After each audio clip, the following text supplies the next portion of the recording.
Good morning and welcome to Career Launch Live. Happy Friday! I am your host, Catherine McCord. We've made it through another week. Yay for us.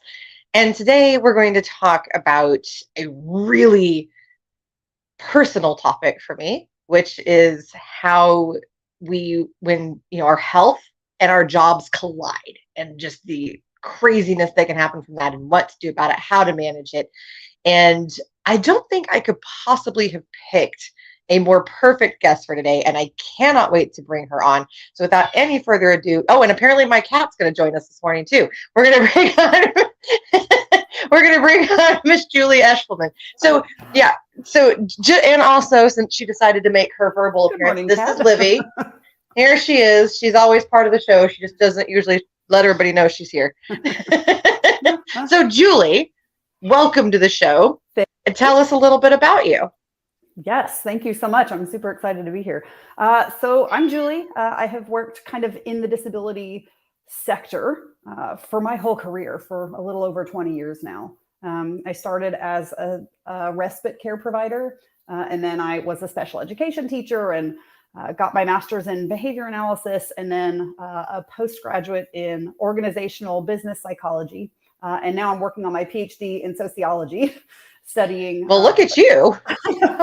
Studying social policy because I kind of, while navigating different ways that I engage with disabled people, have kind of come to terms with my own disability and what it means about how I work, how I engage with education, how I engage with other people, and how I can arrange for my own success as well as working so hard to arrange for success for other people.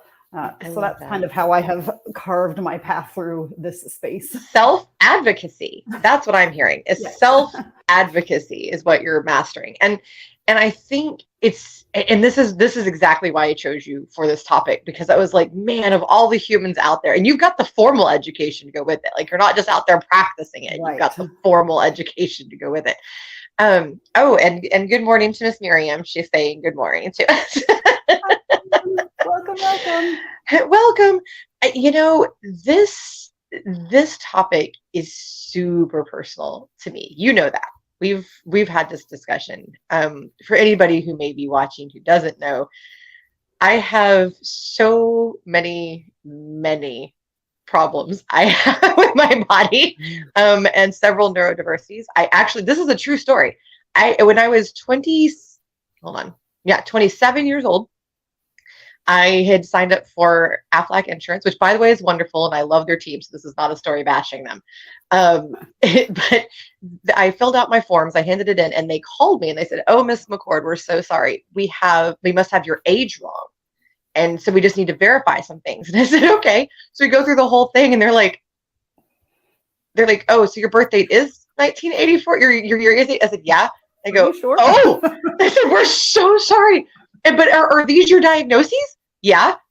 "Oh my God, I'm so sorry. We thought you were much older than you were based on all your diagnoses." What a busy life you've had. I was just dying laughing. I was like, they were so apologetic and so sweet. And I was like, "No, it's okay." I was like, "At least you checked, whatever." But that's I always tell people, that's how you know your body's real jacked up. Like when the insurance company calls you, it's like, "You must be 30 years older." You must be like 40 years older than what you are. There's no way.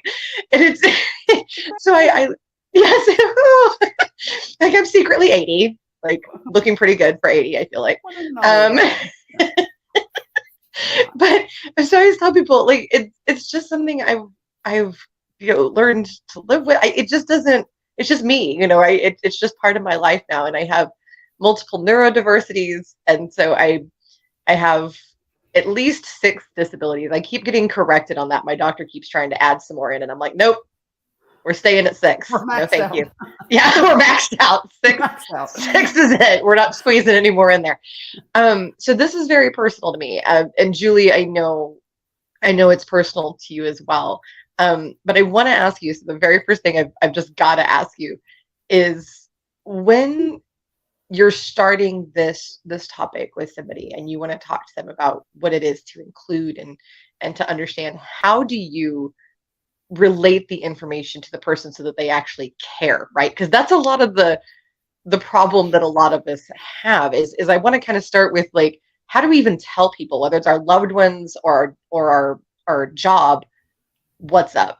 Where do you start? That's a great question. I mean, it's always been a really easy conversation for me to have because I'm a pretty unique person. Like, I don't think that anybody meets me and is like, absolutely normal person, totally middle of the road. Like, That was not my impression in all the right ways. just like, I don't think that I really meet anybody who's like, what a bland, nothing special about her person. So it's an easy conversation for me to have. But I usually start with dropping that I'm disabled, kind of in a conversation. And then usually people are like, it's impossible. Like, what do you mean? I'm looking at you and you look able-bodied and you're having a conversation and you're looking at me. That doesn't seem right. And then I'm able to kind of say, yeah, I'm glad that you've noticed. It seems weird, doesn't it? Disability is pretty dynamic. And I have a life that works really well for me. So right now, I'm not very disabled. I have had a life that really did not work for me. And I was maximum disabled under different conditions. Gosh. And so usually I like to talk about how disability is not binary. It is not you're disabled and therefore all of these other things are automatically true. Like you can't work and you can't do stuff and you can't engage or, anything like that. Yeah. Or you flip the light switch on and now you're not disabled and all of these paths open up to you and suddenly you're this very functional, very participatory citizen. It's not a binary like that. It's a dimmer switch. Yeah. It's an incredibly dynamic and fluctuating thing. So a lot of the time I don't seem disabled because I've built a life that really works well for me. Same. Drop me back into my life 15 years ago and you'll see what disability looks like. Yeah, right. Like, and I'm so glad that you touched on this because I think the most important thing for all of us as we're navigating health issues and workplace and all that is to first learn to take care of ourselves. Know what you need. Yes. Okay. And trust me, I know you were not taught to take care of yourselves. Okay. I know. I get it. As society said, no, just be this way. Just cut it out. Sorry. Somebody in the other room was hacking up a hairball. What is this today with me? Just Happy crazy Friday. noises. Happy Friday, everyone. So anyway, hairball hacking aside, we've not been taught to take care of ourselves. Society taught us to normalize, to mask. It doesn't work. And social disability, that's what we're talking about here. That's the ultimate. And sometimes we inflict it on ourselves and sometimes society does that to us and for us. Yeah. Thanks, society. Thanks. Yay. Because sometimes people assume things about you that are not true, right? That you can't do something just because that's what they've decided. Or that I can do something. Or that I can do something, which I absolutely cannot, which is just really not very fun. So either way, that doesn't work. But the first thing that we have to learn to do is to take care of ourselves and to know what we need, to understand ourselves. And I think self-reflection is the first really core piece of that. I think it took me a really long time to understand. So I was a pretty late diagnosis. I just had a miserable childhood where I missed most of my education because I didn't fit in any of my classes, but didn't fit any criteria to move. So I hung out in the library and the nurse's office and the counselor's office for most of my public education. And so I feel like one of the things that we really need to understand is what is it that we need? I really don't like the full burden of advocating for a place in society and a participatory role to be on the disabled person. But the reality is, even if people are really willing to engage and help, they don't really know how. And there's not a manual to say, if this diagnosis, then follow this decision tree, because everybody is so different. And again, disability is so dynamic. Like nobody can possibly anticipate what you might need until you really understand it. So the biggest part of my career has been learning from all of the jobs that did not work for me, and Yes. learning from all of the work and settings and different places that I was engaging, and figuring out why did that go so poorly? Why was I Right. so unhappy there? Why Right. was that really not working for me? And Because it's I can't ask for what will work if I don't really right. understand myself. And people Right. want to help. They don't want to make me miserable in my job. But if I don't know, they sure don't. Yeah, exactly. Like people are not psychic. No, they're It'd not be mind cool. readers. It'd be super cool if they were. That'd be I very wish. helpful. So helpful. So helpful. But it's just not, it's just not reality. Yeah. So yeah, so I'm with you. Absolutely and we're about to dive into the company side of it a little bit. And I talk about that a lot. And I teach companies how to suck less and how to actually help people figure out what they need, because people haven't been taught to take care of themselves. And so, but it's really important to learn to map yourself, right? So I actually literally have mapped myself. Like there was a physical You have to. diagram of Catherine. Yes. And so here we went. And I learned to take care of myself. I learned what each little tiny thing that my body did or my mind did, what those things did for me, meant that was going to happen. And I learned to communicate to others what I needed. Now, sometimes telling your family what you need can be the hardest of all, because they're like, but I had this need today, blah, blah, blah. Your work can't really do that. Your work kind of has legal obligation. I mean, they can, but you can back them into a corner and make them, right? You can kind of be like, nope, this is what we're going to do.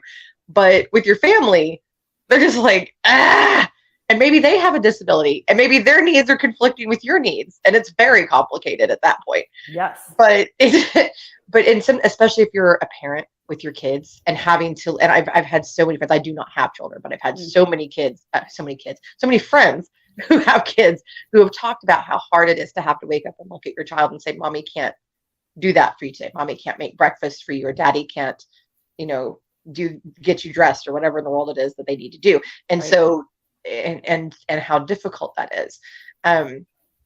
But so sharing your boundaries can be emotionally taxing, because it's like, or sharing what you need can be emotionally taxing, because it's like, oh no, I'm going to let this person down, or this person really needed me for this. And when that comes up, I get asked a lot about this. So first, real quick, what is your advice for when that comes up? I'm really lucky that once I was able to articulate what I need, people who care about me want me to have a nice life that works for me. So it's never really been a battle of any kind. I think that it's still received as a little weird. Like when I get to the end so we just went on a cruise with some friends and we had a great time, but we were together for every waking moment. And by the end of the week, I was like, I don't like people that much. Like, they're over people. This is so much for me. I wanted to read 7 books this week, and I have read 0 books. Please leave me alone for 5 minutes. But I think that just learning to say, I can't do that right now. Like I can't go to dinner. Nope. So, can't do it. Not a thing. If that disappoints people, then very sad for them. But also, I will say this too. I'm gonna say the other side of this though. I think it's important both for us on our side of it, right? As the individual who has whatever wrong with them or whatever diagnosis or whatever, and for the other side, that we learn when we still sometimes can and maybe need to assert ourselves and make it still happen, right? And there are those times you're not, it's not, because this sets me off. This sets me off when people start using their disability or their illness as an excuse for just nonsense, or it's the pity me, I'm like, okay, come on, give it up, like let's go. Like you don't feel good, boohoo, let's keep trucking with life, let's keep going. So there has to be a balance. But on the other hand, you want to take care of yourself, you want to give yourself grace and all that. So it's a balance, right? It's that. So for instance, I know a woman who refuses to do anything for her children, refuses to have a job, refuses to go out in public and see friends, and just wants to lay on the couch in her disability, and so on and so forth. I'm only using quotes because I don't know if she likes that term. She does have a legal or medical disability. I don't know if that's the term that she likes. And that to me is when you've just chosen to give up, right? Mm. So you kind of have to, and sometimes maybe something's such a big deal, like maybe your partner has a really big award that they're winning. You should really go sit there and support them. And maybe you can't stay very long. And maybe Right. you can't, maybe you have to just adjust how you do it. Right. But there are times that it's like, no, this is such a vital moment. Like if your child is having a child or whatever, whatever it is, Yeah. go be there and support. But then also give yourself grace on those times when you can't. Like first thing in the morning, sometimes I'm like, nope, this is going to be bad. Maybe I had a seizure at night. Well. Yeah, maybe I'm already poofed out to here for my MCAS, and it looked like a little doll or something like that. And it's not good. And I'm uncomfortable and I'm in pain. And I'm like, you know what? I can ask my husband to walk the dog. I can do whatever. And the same thing is true at work. So that's where I'm tying this in. So the same exact thing can happen at work. That's when you reach out to a team member and ask for a little bit of help. Yes. But then you also need to be willing to do that for them too when you're able. Just throwing that out there. That's Don't right. be that person. And I think what you said earlier, kind of both of our ideas are colliding in that disability is so dynamic, which means that supports need to be really dynamic, which makes it incredibly challenging for employers to really do a good job with that. Yes. Right? Like so we have to do it. Because they tend to want to say, we either work like this all of the time or you don't. And that's not it. There's no room for some days I need work to look like this, but other days I can have work look like this. Right. There's not really room for that in ideas for organizations. And there should be because who cares? There should be. Who cares? As long as there is getting done, who cares? I think that the work that you're doing is so important because a lot of it is about understanding that disability is not binary, that it's incredibly dynamic, and that management can't be presenteeism and watching anymore. Leadership is going to have to get a lot more creative to line manage people and to trust that they're getting their work done when their patterns look different.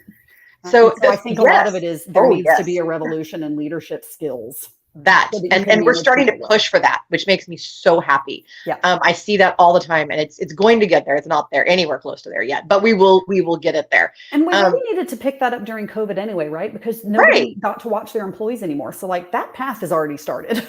Yeah, I just think it needs to be expanded from this very very narrow application of those leadership skills to remote work and 100%. Maybe everybody's work patterns need to look different. Maybe it's not a matter of convenience. Maybe it's a matter of, do you want this person to be able to add value to your organization or not? And so to your point, so on the employee, so as the individual is coming to the employer, right? And they're saying, hey, this is what I need. So on the employer side, one of the things that I teach very heavily is that you need to understand that every single human you have is different, and that it's not about accommodating and this and that. It's just giving them what they need to be successful in their job. It's very simple. It's not a complex idea. Just do it. Whatever is going to make their life easier, do it. In fact, Hewlett Packard has a glorious program that they started in honor of one of their founders that it's been wildly successful, where that's exactly what they do. Whatever you like, whatever you need to work, whatever weird thing you want to do, quote, quote, that makes you more productive, do it, knock yourself out.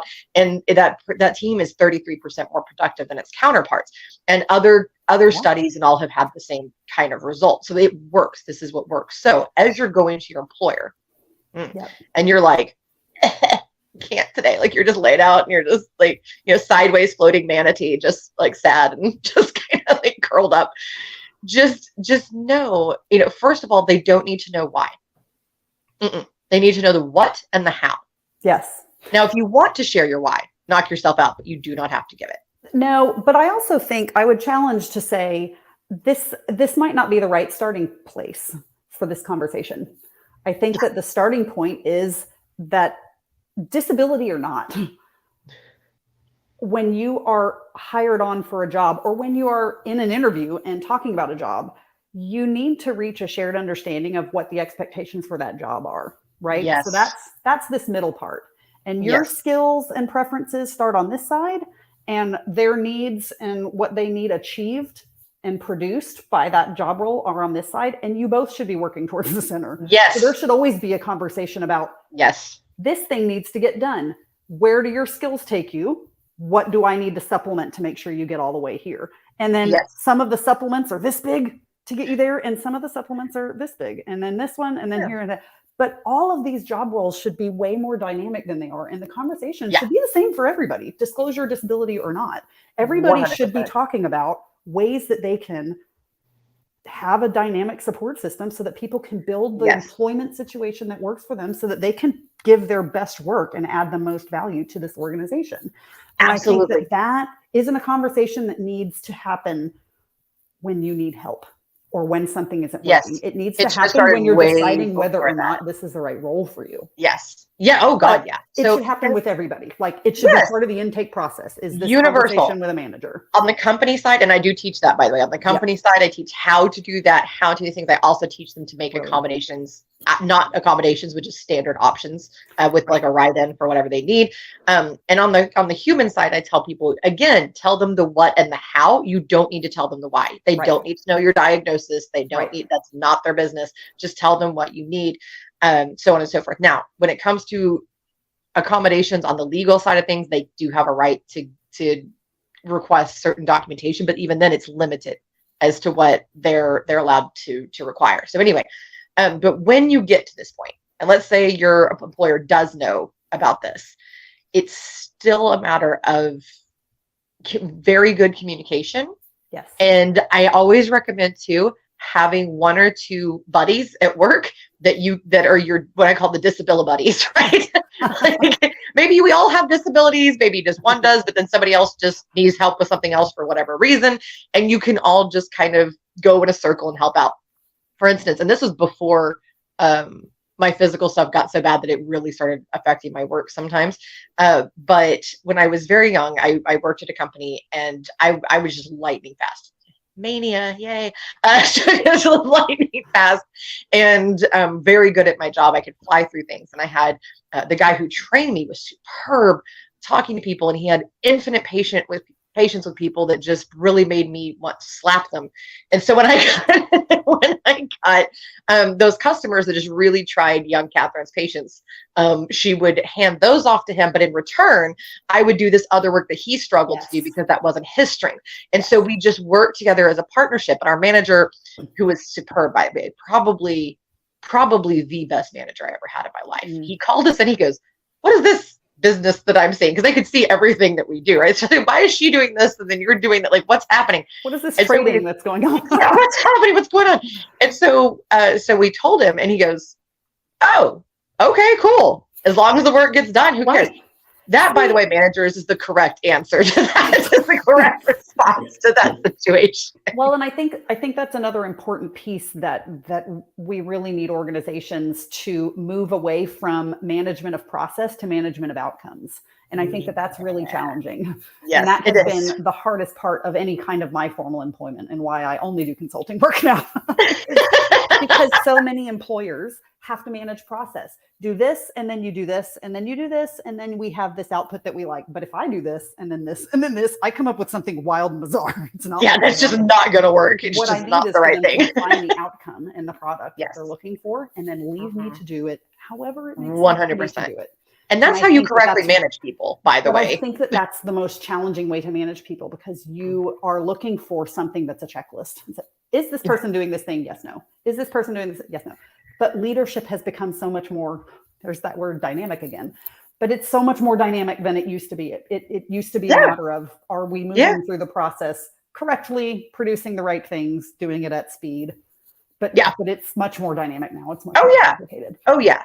And it is more complicated. But it's funny because I used to always, when I managed teams, my executive leadership, before I got to that point in my career, hated me because like they loved me on the one hand because I got superb results, but then they hated me because I refused to make and I just would not do it. No matter how many times they told me, I would not bind my team to a process. I said, look, here are the expectations. Now, because I work in recruiting, I taught them certain ethical guidelines and all. They absolutely had to stick to that. And there were certain things in the system that had to be done so that we could work effectively. Outside of those things, don't care. They go, how many calls did they make? Don't care. Did they get the results? That's the end. That's right. Beginning and end of the conversation. Right. How much time did they spend doing this and that? Don't care. They're filling positions. They're filling them well. We're done. That's their job. Right. And And that's how it should be.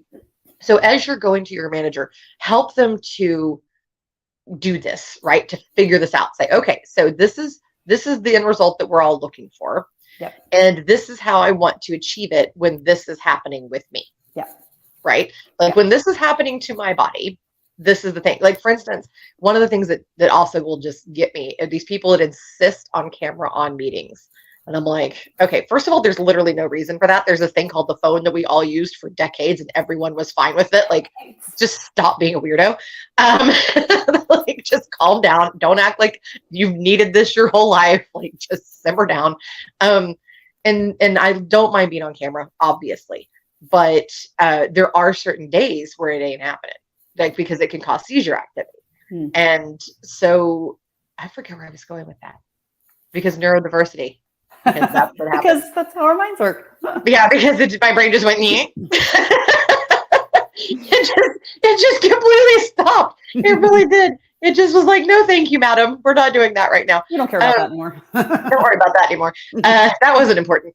So, Julie, I'm going to let you finish my thought. Wherever you think I was going with that, you finish it. Just to illustrate our exact point. Here you go. Again, I keep kind of coming back to this self-reflection. Like if you don't know what works for you, then you don't really know what to ask for. Yeah. But I know, and I tell consult organizations that I'm consulting with in advance now that I can get about 1/3 or less as much work done when I'm there in person. Yes. So I'm happy to come and do face-to-face things or have audio meetings or things like that. But I'm not going to be getting my work done. So if that's important, if presenteeism is important sometimes, well, sometimes, fine, but we need to understand that I can do one or the other, but I don't do both. Pick a thing. Some of that has just been a reframing for me in that, you know, I have a certain amount of work that I know that I can crank out in 6 or 7 good focused hours. But when I am on site or in person, it drains my social battery. It makes me feel completely out of control of my time. So I can't stay organized or on task. And if I have too many of those days, then I start feeling like my time is being a little bit wasted. So it has helped me to reframe those in-person days as kind of social and team building days. So knowing that I will not make progress on my work streams, but that is not the objective for that work day. The objective for that work day is to get to know my teams and their projects and to connect and ensure that I'm embedded in the culture of the department and the organization enough to support it well and contribute. And there's a different goal for those days. So when I need to work in a way that other people can look at and see that it's productive, I have to reframe that for myself. But not just, so not just for them. The day. That it's for you ultimately. It is the thing for them, but that is for you. I'll come on the show for you once in a while. I need you to know that it's painful for me. I'll be the show pony. I'll be the show pony. It's okay. But here we go. I do enjoy being on site, but like I do choose. It is if I went on site or I worked kind of in an office every day. Right. I wouldn't get anything done because all of my cognitive resources go to managing that social space. Yeah, I actually, one of the best, most impressive humans that I've ever had the privilege to work with is the same way. And the more social that you demand, then the less productive we go, which from this human, you don't want that. Like, just let them go. Here you go. Let them do the thing. Yeah, but here you go, over here. But again, communicating what you need, expressing those needs. This is what I do. And just building that for yourself, learning to quote, build your tank. I always use like octopus level things because I work with the octopus movement, neurodiversity, right? So build your own tank, you know, like these are the things that I need to be happy and survive in my little world. My desk, which I don't know how much of this nonsense back here you can see, but it is covered with tactile things that I can use to touch and to refocus my brain, that I can, you know, all these different tools that I can use to help myself function, including a notepad, like with actual like pen and paper, because writing it helps things stick in my brain. And it gives me a place to refer back that's in my own wording, not somebody else's, right? And so that's very helpful for me. So learning to advocate for yourself is the main thing that you can do to support yourself when your work and your disability collide. But I will also say that, again, setting that boundary and letting people know at the beginning what you need, when you need it, that type of thing. And again, you don't need to say the why, not their business, but you can just let them know what you need, so on and so forth. Or if you're comfortable sharing, like I am, Julia's, we'll just be like, hey, this is what's going on with me. My mind works in unexpected ways. Get ready. Get ready. This will be super fun for you, or not. So I don't really care. I don't really care, but this is what it is.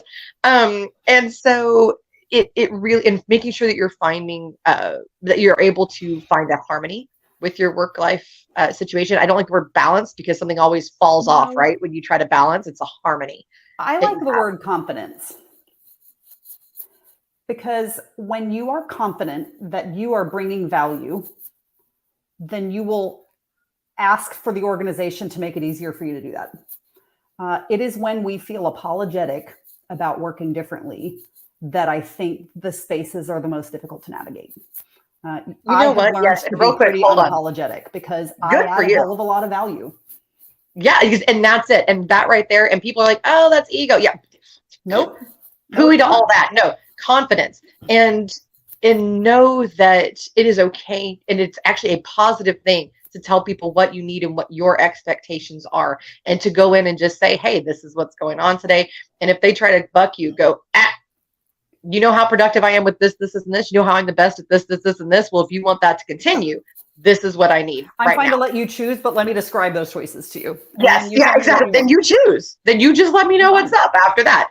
And you can do it politely and kindly, or you can be real bold and brash, or whatever whatever your style and whatever your relationship with your and whatever your relationship is with your managers. I've had managers I could shoot super straight with when I was younger, and I had other ones I had to kind of like coddle and pet them and and make them feel all better about themselves. But but going in there and communicating what you need is huge. Helping your company learn to take care of people with disabilities, because they don't know. Nobody. Yeah, exactly. Yeah, exactly. All the humans, right?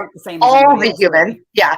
But help them learn, because they don't know. Nobody's been teaching these people. I'm out there doing it. There's a few others out there doing it. But trust me, yeah, but there's so many companies, you guys, and it's going to take so long. So it's going to take a minute. So help out, and just let them know, hey, you can go here and learn this information. You don't need to teach them yourself, like hands-on, but go, hey, here's a resource where you can go learn a little bit more about this. This may be helpful for you. Yeah. You can send them to Julie, to me. I have a long list. I have another Julie in my life that's really good with disability stuff. I have a whole long list. Tara Furiani is another one. Any kind of resource that people need, also feel free to reach out to me. But the main thing is self-advocacy. That's the whole thing. I do other shows about what the company needs to do, and trust me, we'll go down that rabbit hole another day. But on your side, learn your patterns, map yourself, right? What makes it more difficult for me to do my best work? What makes it easier for me to do my best work? Yes. Know when to push yourself, know when to give yourself grace, and know that it is not only acceptable, but it's helpful. It's actually helpful for you to communicate your needs as they are to your team, whether it's your boss, whether it's just your coworkers, whatever it is. And sometimes you can have a funny way to do that, like saying seizures to people upsets them emotionally. So I figured out a while back to call it my floppies. And I would just go, look, I'm floppy today. And it cracks people up, and they laugh, but they know what I mean. And they know to give grace that day or to help out, whatever it is. So just find a way to communicate with your team that's effective for all of you. Communicate your needs, know thyself, love thyself. And Julie, I'm going to let you give our final wisdom for the day, and then tell everybody where to find you. Oh, goodness. Right. Say something smart, Julie. So, I would say the final wisdom is know your value and fight for it, because places that are not making it easy for you to be your best self might not deserve the value you bring. If they're not listening to you and they're not trying to make you your best self, I would find somewhere that is, because nobody wants to have employees who stink at their jobs. If you know a way that your employer can make sure that your job does not stink, or that you don't stink at it, they should be working towards that. If you're able to articulate it, they should be. Yeah. They want you to be your best self too. If they don't, I would caution against those places. Come and talk to me or Catherine, and we will help with them. And go try again. No. Is that that our final answer, though? Yeah, exactly. Is that our final answer? Not sure it is. Nope, nope, nope. And I do want to say just real quick on that, just as you're speaking to these people, again, remember they have not been taught either. That's right. Give a little grace to them too. Right. As long as the effort is there. If they don't get it right the first time, they don't have to be perfect at it, but they should be. Yeah, as long as they're trying, work with them a little bit, help them figure it out, sit down, have a conversation. For sure. And sometimes you're not in the emotional state to do that. Just postpone it a little bit. That's okay. There's nothing wrong with that either. So Julie, tell everybody how to find your awesome self. Oh, goodness. So you can find me on Twitter, sort of, as defunct as it's becoming. You can find me on Mastodon, and you can find me on LinkedIn linked to this. So I'll have all of my social media linked to my profile here. So if you click on me on this post, you'll find me. I'm everywhere. And everybody, thank you so very much for joining us. Feel free to reach out to either of us anytime you need help. And then join me next week. Actually, next week is going to be pre-recorded. Unfortunately, our guest couldn't be live, but for the last episode of the season, we have Miss Ira back to talk a little bit more about emotional agency and a fun, whole new way of discussing that. Thank you, everyone. Be great, and we'll see you same time.